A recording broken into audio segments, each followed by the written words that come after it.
Изградбата на регионалниот пат Дојран Николич влегува во финална фаза. Целосното завршување се очекува до крајот на август. Овој патен правец вреден над 1 милион евра е само еден од проектите кои во изминатиот период започна да се реализираат во Дојран. Започнатите проекти, тие кои веќе се завршени како што се новите плажи и пешачко-велосипедската патека, но и плановите за следниот период беа тема на работниот состанок што министерот за транспорт и врски Владо Мисајловски го имаше со градоначалникот на Дојран.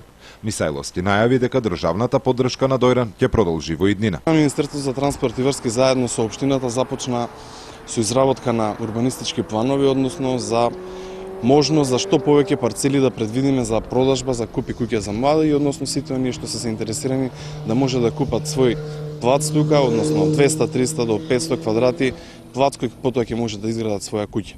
Ние ќе имаме од прилика преку 200 парцели што ќе ги нудиме во наредниот период. Градоначалникот на Дојран Борче Стамов вели дека поддршката што тие како мала општина во изминатите години ја добија од Министерството за транспорт и врски била од големо значење. Без поддршката од државата, пред се Министерството за транспорт не можеме многу да смениме или да постигнеме за толку краток период. Токму затоа реков дека поддршката е мощна и важна и реализираните проекти во изминативе 2 до 3 години донесува односно направија една голема разлика. Министерот Мисајловски информираше дека проектите кои биле зацртани во програмата веќе се завршени, но потенцираше дека со поддршка на државата нови проекти како во патна, така и во туристичката инфраструктура во Дојран ќе бидат реализирани и во иднина.